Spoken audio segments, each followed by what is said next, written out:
Les informations, Madame, Monsieur, bonsoir. Le ministère de la Santé a confirmé le décès d'un homme, un premier patient du Covid-19 qui avait été entièrement vacciné. Mais selon le ministère, le patient avait d'autres affections sous-jacentes.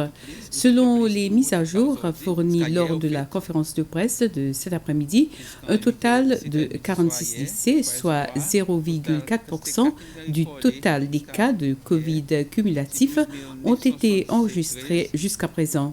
Hier soir, le nombre total de cas à ce jour est de 12 973 cas, avec 1293 cas actifs. 27% des cas actifs, 351 patients, sont sur Pralin et la digue. La direction des hôtels Constance a défendu l'arrivée de 81 travailleurs étrangers alors que plus d'un millier de Seychellois sont au chômage, sont toujours à la recherche d'un emploi.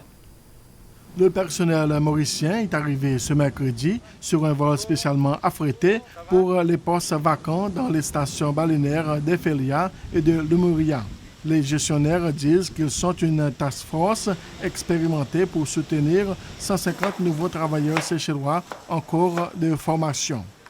Constance dit que les 81 Mauriciens choisis dans 3 des stations balnéaires de la société rentreront chez eux début août. Il prétend avoir besoin des étrangers pour faire face à l'augmentation des réservations, alors que le pays lève les restrictions de voyage de Covid.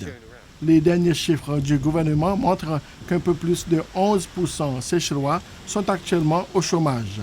Près de 2 tiers d'entre eux sont des femmes.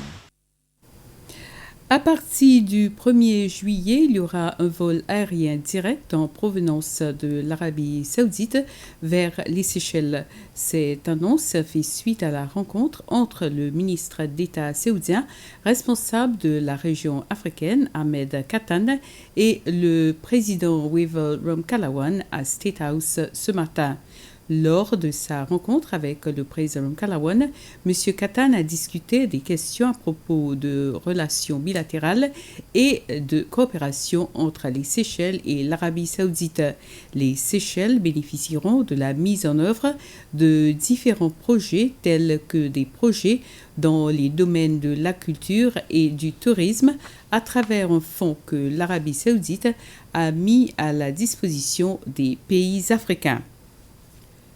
L'année dernière, la Commission des revenus des Seychelles a collecté 6,3 milliards de roupies en forme d'impôts. Il s'agit d'une réduction d'environ 883 millions de roupies de recettes fiscales par rapport à 2019.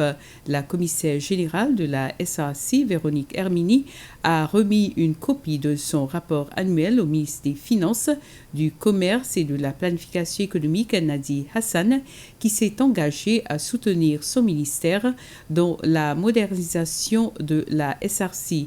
Le rapport de la performance de la SRC pour 2020 montre également que le tourisme a été le principal contributeur dans le domaine de collecte d'impôts nationaux.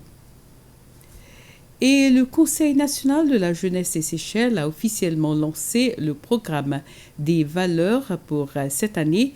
La cérémonie a eu lieu ce matin au secrétariat du SNYC par la chef de la direction de l'organisation, Penny Belmont. 4 valeurs seront promues cette année. Il s'agit de la valeur de l'appréciation, celle de la coopération, la valeur de la responsabilité et la valeur de l'amour. Ainsi termine ce flash. Merci de l'avoir suivi et bonne continuation.